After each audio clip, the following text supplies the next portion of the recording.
Hello hi guys, welcome to Vinayak believers classes. So student, आज का हमारा टॉपिक है रंगाई व छपाई द्वारा वस्त्रों की परिसज्जा, जिसमें हम टाइप्स करेंगे संश्लेषित रंग। ठीक है, टाइप्स ऑफ सिंथेटिक डाइज, जो हम नेचुरल डाइज कर चुके हैं। तो जो हमारा टॉपिक चल रहा था उसी को हम कंटिन्यू करेंगे। तो आज हम अच्छे से पढ़ेंगे इसको, संश्लेषित रंगों के बारे में। और वीडियो अच्छा लगे तो लाइक शेयर सब्सक्राइब करना नहीं भूलिएगा। अच्छे से पढ़िएगा, अच्छे से पढ़ेंगे तो आई डोंट थिंक कि आपको कहीं और से कुछ भी पढ़ने की जरूरत पड़ेगी। आपको बहुत अच्छे से इसी में से समझ में आ जाएगा, अगर आप ये वीडियो अच्छे से सुनते हैं, समझते हैं तो। ठीक है, चलिए स्टार्ट करते हैं। संश्लेषित रंग, नेचुरल डाइज हम कल कर चुके थे। सिंथेटिक डाइज में देखिए, सिंथेटिक डाइज में आपके 3 तरह के डाइज आती हैं, जिसमें आपके एसिटिक डाइज, उसके अलावा आपके बेसिक डाइज आती हैं, और थर्ड आपके इसके अंदर आ जाती हैं जो न्यूट्रल डाइज होती हैं। ठीक है, न्यूट्रल डाइज जिनको बोला जाता है, हिंदी में बोलते हैं इसको उदासीन रंग। ठीक है, ये 3 आती हैं। तो हम देखेंगे पहले संश्लेषित रंग के बारे में थोड़ी सी इसकी जानकारी। 1856 ईस्वी में, ठीक है, इसका हुआ था, जो आविष्कार हुआ था। श्रेय किसको जाता है? संश्लेषित रंगों का श्रेय जाता है विलियम हेनरी पर्किन को। ये ध्यान रखिएगा, विलियम हेनरी पर्किन जो थे उनको संश्लेषित रंगों के उसका श्रेय जाता है। ठीक है, उसके अलावा बात करें ये क्या हुआ था कि जो आपके जो ये विलियम हेनरी पर्किन थे, वो प्रयोगशाला में एनिलीन से क्विनोन तैयार कर रहे थे। और जिस समय ये एलिनिन से क्विनोन तैयार कर रहे थे, उस समय सडनली क्या हुआ, संश्लेषित रंग उनको प्राप्त हो गया। ठीक है, चलिए देखते हैं। मौलिक रूप से संश्लेषित रंग किससे बनते हैं? कोलतारों से। ठीक है, कोलतारों से निर्मित इन पर रासायनिक प्रतिक्रियाओं द्वारा ये प्राप्त किया जाता है। अगर ओरिजिनली देखें तो ये बनते हैं संश्लेषित रंग कोलतार से, और कोलतारों पर क्या किया जाता है? रासायनिक जो भी चीजें होती हैं उनका उसके ऊपर क्या रिएक्शन करवाया जाता है और संश्लेषित रंग मिलते हैं। ठीक है, ये सिंपल सी बात है। चलिए नेक्स्ट देखते हैं हम इसके अंदर इसके टाइप्स। हम टाइप्स में देखें सबसे पहले आ जाता है इसके अंदर एसिटिक डाइज। ठीक है, एसिटिक डाइज जो आती हैं वो नाम से आपको समझ में आ रहा होगा, अम्लीय रंग है तो किस प्रकृति का होगा? अम्लिक प्रकृति होगी उसकी। ठीक है, एसिडिक नेचर होगा उसका। कार्बनिक अम्लों के सोडियम, पोटेशियम तथा कैल्शियम के लवण होते हैं ये। ठीक है, कार्बनिक अम्लों के सोडियम के, पोटेशियम तथा कैल्शियम के लवण होते हैं, लवण जिसको सॉल्ट बोलते हैं। जल में कैसे होते हैं? घुलनशील होते हैं, ये जल में घुलनशील होते हैं और सस्ते होते हैं। ठीक है, ये जो है इसकी बात आ रही है कि जल में घुलनशील होते हैं ये वाले रंग, आम्लिक प्रकृति के जो रंग होते हैं, और सस्ते होते हैं, महंगे नहीं होते हैं, वनस्पति रेशों के लिए उपयुक्त नहीं होते। ये देखिए, ठीक है, वनस्पति जो रेशे होते हैं उसके लिए ये उपयुक्त नहीं होते, क्योंकि इनके अंदर क्या घुला हुआ होता है? सल्फ्यूरिक एसिड और एसिटिक एसिड मिला हुआ होता है। इसलिए ये जो वनस्पतिक रेशे होते हैं, जिनको सेल्यूलोजिक रेशे बोला जाता है, उनके लिए ये उपयुक्त नहीं माने जाते। ठीक है, तो इनका ज्यादा यूज किस पर होता है? इनका ज्यादा यूज आपके होता है ऊनी पर, रेशमी पर, एक्रिलिन पर। ठीक है, तो वो बात आ जाती है इसमें। देखिए ये दिया भी हुआ है इसके अंदर कि ये ज्यादा किस पर यूज होता है? रेशमी, ऊनी, एक्रिलिक, नायलॉन, पॉलिस्टर के जो वस्त्र होते हैं उनके लिए ये ज्यादा उपयोगी होते हैं। और जो ऊनी वस्त्र होते हैं उन पर आम्लिक जो कलर्स होते हैं वो अच्छे चढ़ते हैं, सुंदर चढ़ते हैं। मीन्स की एसिडिक डाइज जो होती है वो सबसे अच्छी किस पर चढ़ती है? वो चढ़ती है आपके वूल पर। ठीक है, वूलन के जो भी वस्त्र होते हैं उन पर चढ़ती है।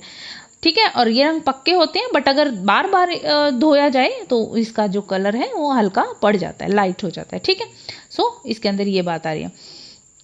उसके अलावा देखिए, हम देखते हैं इसमें नेक्स्ट आता है आपके क्षारीय कलर। क्षारीय कलर, अब इसकी सिंपल सी एक विधि होती है जो आम्लिक प्रकृति के कलर्स हैं। सिंपल सी विधि क्या है इनकी कि जो रंगने वाला जो भी वस्त्र है, ठीक है, उसको एक पहले क्या करते हैं, 5 से 10 मिनट तक सिंपल वाटर में उसको जो वस्त्र होता है उसको स्टीप करके रखते हैं, भिगोते हैं, डिप करके रखते हैं। ठीक है, उसके बाद गर्म पानी में आवश्यकता अनुसार क्या करते हैं, आम्लिक रंग डाल देते हैं, और फिर उसके अंदर सोडियम सल्फाइड को अच्छी तरह घोल देते हैं। किसको घोल देते हैं? सोडियम सल्फाइड को। ये आपको मैं विधि बता रही हूँ, अगर आप लिखना चाहें इस नाम को तो आप लिख सकते हैं। सोडियम सल्फाइड को क्या करते हैं, आम्लिक कलर जो घोला हुआ होता है पानी के अंदर, जिस मिलाया हुआ होता है उसके अंदर सोडियम सल्फाइड को क्या करते हैं, अच्छी तरह से मिला देते हैं। उसके बाद सोडियम सल्फाइड जब एक सार हो जाता है तो पानी को क्या करते हैं, सादे पानी से, जो सिंपल वाटर के अंदर जो आपने जो वस्त्र था उसको भिगोया था उसको निकालते हैं और उसके अंदर डाल देते हैं जिसमें कलर होता है। ठीक है, और फिर उसके बाद क्या करते हैं, निकालते हैं, 20-25 मिनट या 15-20 मिनट तक रखते हैं, देन उसको निकालते हैं, देन उसको सल्फ्यूरिक एसिड का जो तनु घोल होता है उसमें 20-30 मिनट तक रखते हैं, मीन्स आधे घंटे तक उसको रखते हैं, और पानी साफ पानी से बाद में क्या करते हैं, धोते हैं और उसको सुखा लेते हैं। ये इसका जो प्रोसेस होता है, ठीक है। बट जो ये तो है एक ऊनी वस्त्रों के लिए और दूसरे वस्त्रों के लिए, बट जो रेशमी वस्त्र होते हैं, सिल्क के जो वस्त्र होते हैं, उनको जो होते हैं, इनको जब कलर में से और सोडियम सल्फाइड का घोल जो हमने घोला हुआ होता है कलर, उसमें से निकालने के बाद इसको सल्फ्यूरिक तनु अम्ल का यूज नहीं करते हैं। इसमें क्या करते हैं, साइट्रिक एसिड, जो रेशमी कपड़े होते हैं उनको आम्लिक कलर में से निकालने के बाद साइट्रिक एसिड के घोल में डालते हैं। ये आप ध्यान रखिएगा, ठीक है। उसका प्रयोग क्षार का इस पर क्या करते हैं, तनु सल्फ्यूरिक अम्ल का यूज नहीं करते हैं। साइट्रिक एसिड के घोल में 10 मिनट तक डुबाते हैं और उन वस्त्रों में फिर क्या होता है, शाइनिंग आ जाती है और वो धोकर सुखा लिए जाते हैं। ये एक सिंपल सा इसका प्रोसेस है, ठीक है। चलिए नेक्स्ट देखते हैं हम क्षारीय रंग। क्षारीय रंग क्या होते हैं, इसमें देखिए क्षारीय रंग, इनको आप क्या बोलेंगे, बेसिक या फिर एल्कलाई डाइज बोलते हैं। जितने भी सभी संश्लेषित जो रेशे होते हैं, ठीक है, संश्लेषित रेशों में से क्षारीय रंगों का सबसे पहले आविष्कार हुआ था। जितने भी संश्लेषित रेशे थे उनसे क्या हुआ था, क्षारीय रंगों का आविष्कार सबसे पहले हुआ था। ये रंग जो होते हैं, नाम से समझ में आ रहा होगा, क्या होते हैं, क्षारीय प्रकृति के होते हैं, ठीक है। सबसे पहले इसका आविष्कार हुआ था। मौलिक रूप से कार्बनिक अम्ल के लवण होते हैं ये, ठीक है। उसके अलावा देखिए सेल्यूलोज व प्राणिज दोनों प्रकार के रेशों को बड़े वस्त्रों को रंगने के लिए इनका यूज किया जाता है, चाहे वो सेल्यूलोजिक रेशे हो, ठीक है, या फिर प्राणिज जो रेशे होते हैं, ठीक है, जो जिनको आप प्रोटीन रेशे भी बोल सकते हैं, प्राणिज रेशे भी बोल सकते हैं। तो इन दोनों को रंगने के लिए इसका यूज किया जाता है एल्कलाइज कलर्स का, ठीक है। उसके बाद इसमें बात करते हैं सेल्यूलोज से निर्मित जो भी वस्त्र होते हैं उन पर रंग पक्का करने के लिए अम्लीय मोर्डेंट का यूज किया जाता है। अभी इस पर रंग पक्का करना है, क्षारीय रंग जो किया है सेल्यूलोजिक रेशों पर, तो अगर उस पर रंग पक्का करना है तो किसका यूज करेंगे, अम्लीय मोर्डेंट का यूज करेंगे। अगर उनको क्षारीय रंगों से कलर किया है तो उसके रंग पक्का करने के लिए अम्लीय मोर्डेंट का यूज करते हैं, ठीक है। रेशमी वस्त्रों पर चमक लाने के लिए स्टेरिक एसिड को 1 से 3% गुनगुने घोल का उपयोग करते हैं, ठीक है। अगर रेशमी वस्त्र हैं उन पर चमक लानी है तो स्टेरिक एसिड का 1 से 3% गुनगुने घोल का यूज करते हैं। उसके अंदर जो वस्त्र है, रेशमी वस्त्र जो होता है, उसको उसके अंदर रख देते हैं, ठीक है। तो ये जो है इसकी बात क्षारीय रंग के बारे में जानकारी। अब उसके अलावा क्षारीय रंगों में क्या होता है, एक नोट दिया हुआ है, तनु टैनिक अम्ल में वस्त्र को भिगोने की प्रक्रिया बंधक कहलाती है, ठीक है। तनु अम्ल के अंदर वस्त्र भिगोने की प्रक्रिया बंधक कहलाती है। देखिए बेसिकली क्या होता है, इसके अंदर जो ये आपके कार्बनिक अम्लों के लवण तो होते हैं, उसके अलावा जो ऊनी रेशमी दोनों ही प्रकार के वस्त्र इसमें रंग दिए जाते हैं। सिंपल सी बात है, आपको सब कुछ बता दिया। अब इसके अंदर इसका प्रोसेस देखिए क्या होता है, ये आपको समझा रही हूँ कि तनु टैनिक अम्ल को में वस्त्र को भिगोने की प्रक्रिया बंधक कहलाती है। तो इसका प्रोसेस सुनिए क्या है। क्षारीय रंगों से वस्त्र को रंगने के लिए क्या करते हैं, पहले हल्के गर्म पानी में तनु जो टैनिक अम्ल है, ठीक है, उसको मिलाकर रखा जाता है, ठीक है, थोड़ा सा ल्यूक वार्म वाटर के अंदर। देन क्या किया जाता है, 10 से 15 मिनट उस वस्त्र को उसके अंदर स्टीप किया जाता है, भिगो कर रखा जाता है, डिप करके रखा जाता है। देन क्या करते हैं, डाइल्यूट टैनिक जो एसिड होता है, ठीक है, वो प्रक्रिया जो होती है, मीन्स की जो आपने भिगो कर रखा और ये हमने क्या किया, तनु टैनिक अम्ल की जो प्रक्रिया की वो बंधक कहलाती है, बंधक कहलाती है, मोर्डेंट कहलाती है। क्योंकि टैनिक अम्ल जो होता है, टैनिक अम्ल रंग एवं वस्त्रों के बीच बंधक का काम करता है। टैनिक अम्ल क्या होता है, टैनिक अम्ल रंग जो होता है और वस्त्र, मान लीजिए वस्त्र है, आपने इसको टैनिक तनु अम्ल के अंदर भिगो कर रखा, तो ये जो है ये दोनों के बीच क्या काम करता है, वस्त्र रंग को पक्का करने का काम करता है, ठीक है।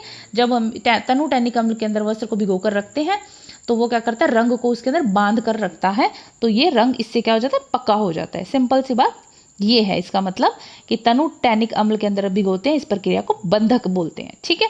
और फिर रंग को क्या करते हैं, वस्त्र को रंगने के लिए और क्षारीय रंग को गर्म पानी में घोल दिया जाता है, ठीक है, और बंधक बने वस्त्र को उसके अंदर डाल दिया जाता है कलर में, और फिर तनु एसिटिक एसिड के घोल से 20-25 मिनट तक रखा जाता है, देन साफ पानी में से निकाल लिया जाता है। ये इसका प्रोसेस है। ओके, नेक्स्ट आता है उदासीन रंग। उदासीन रंग सेल्यूलोज वर्ग के रेशों को रंगने के लिए उपयुक्त होता है, ठीक है, न्यूट्रल डाइज बोला जाता है इनको। उदासीन रंग जो होते हैं सेल्यूलोज वर्ग के रेशे कौन से हो गए, जैसे कि आपके इसके अंदर आ जाता है कपास, ठीक है, कपास है, लीनन है, ये सब क्या है, सेल्यूलोज वाले रेशे हैं, कपास, लीनन, उसके अलावा जूट है, पटसन है, रेयोन है, ये सब क्या है, ये सब सेल्यूलोजिक रेशे हैं। तो इनको रंगने के लिए न्यूट्रल डाई का यूज किया जाता है। ठीक है, इनको रंगने के लिए न्यूट्रल डाइज का यूज। रंगाई विधि के आधार पर उदासीन रंगों को 4 प्रकारों में बांटा गया है। अब रंगने के भी प्रोसेस होते हैं, ठीक है, रंगने के मेथड्स होते हैं। ऐसा तो नहीं है कि हर मेथड जो है वो हर वस्त्र पर यूज कर लिया जाता है, ऐसा नहीं होता। तो प्रत्यक्ष इसके अंदर जो अलग अलग आते हैं वो आपके 4 जो आपको प्रकार दिए गए हैं। इसमें देखिए सबसे पहले क्या पढ़ेंगे हम, डायरेक्ट डाइज। ठीक है, ये किसका प्रकार है, न्यूट्रल डाई का प्रकार है। डायरेक्ट रंग, प्रत्यक्ष रंग को क्या बोलते हैं, इसको लवण रंग भी बोला जाता है, मीन्स की सॉल्ट डाइज भी बोलते हैं। यह क्या करते हैं, ये जो आपके सूती वस्त्र होते हैं, ठीक है, सूती, लिनन, रेयोन, जूट, पटसन, सभी रंगों को, सभी वस्त्रों को रंगने के लिए क्या होते हैं, इनको उपयुक्त माना जाता है, डायरेक्ट डाइज को। रंग कैसे होते हैं इनके, रंग होते हैं इनके चटकदार होते हैं, तीव्र रंग होते हैं, रंग पक्के नहीं होते हैं। ठीक है, रंग सस्ते होते हैं, सरलता से भी चढ़ने वाले होते हैं, चटक और तीव्र रंग होते हैं। और क्या करते हैं इनमें, रंग पक्के बनाने के लिए रंग के घोल में सोडा, ऐश तथा नमक मिलाया जाता है।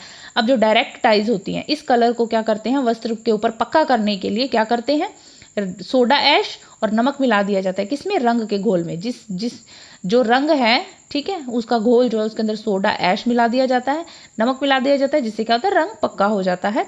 और अधिक पक्केपन के लिए क्या करते हैं, पोटेशियम बाइक्रोमेट और फॉर्मेल्डिहाइड की एक्स्ट्रा जो है फिनिशिंग दी जाती है। और ज्यादा अधिक पक्का रंग करना है तो पोटेशियम बाइक्रोमेट और फॉर्मेल्डिहाइड का एक्स्ट्रा फिनिशिंग दिया जाता है। तो ये आप ध्यान रखिएगा, ये नाम जो है जो मैं बोल रही हूँ जो इसमें लिखे हैं, आप ध्यान रखिएगा क्या यूज हो रहा है इनका। ठीक है, और उसके अलावा देखिए डायरेक्ट डाइज की बात करें तो सूती, लिनन, रेयोन, पटसन वस्त्रों को रंगने के लिए ये प्रयुक्त होते हैं। ठीक है, ये इसके बारे में बात आ रही है।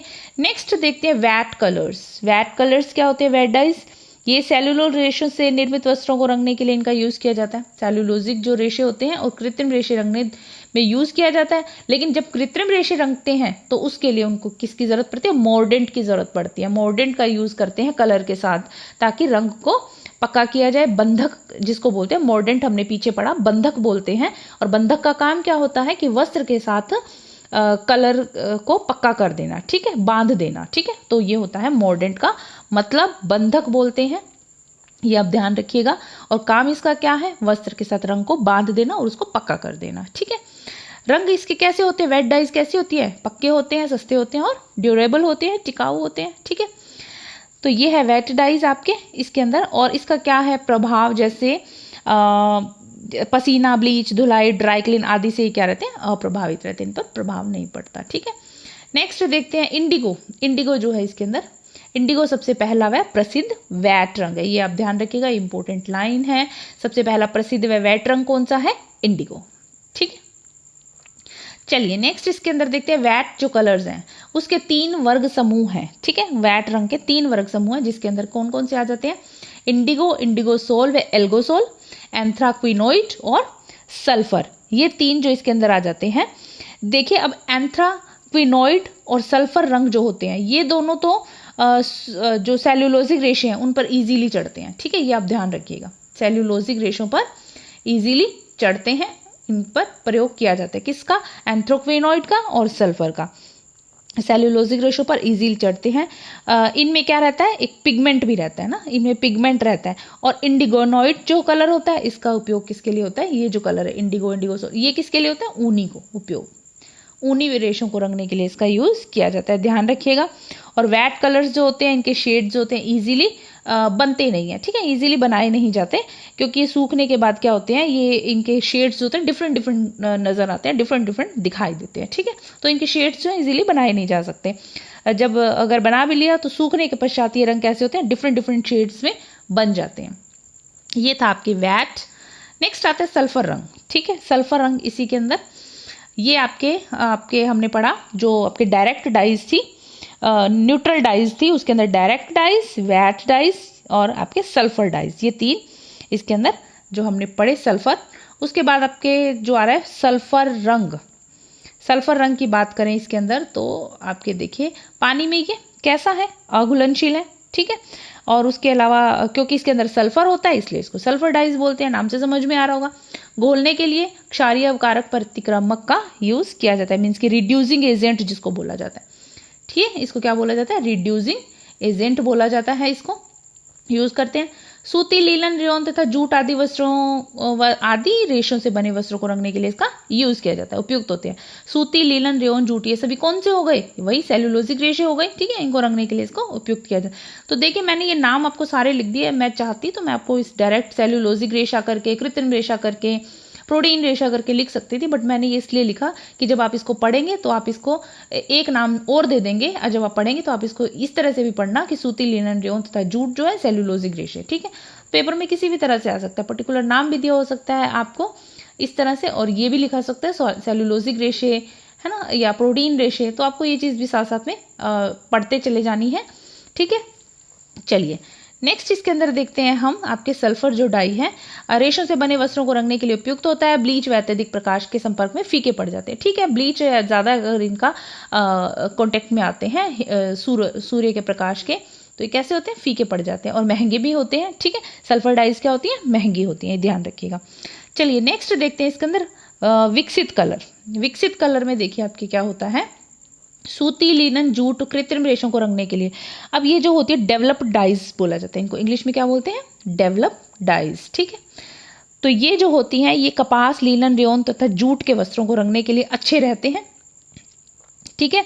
और इन पर क्या करते हैं, विशिष्ट रासायनिक प्रतिक्रियाओं द्वारा इन रंगों पर क्या किया जाता है, इनका बनाया जाता है। क्या किया जाता है, विशिष्ट रासायनिक प्रक्रियाओं द्वारा इन रंगों को बनाया जाता है, प्रक्रियाएं होती हैं।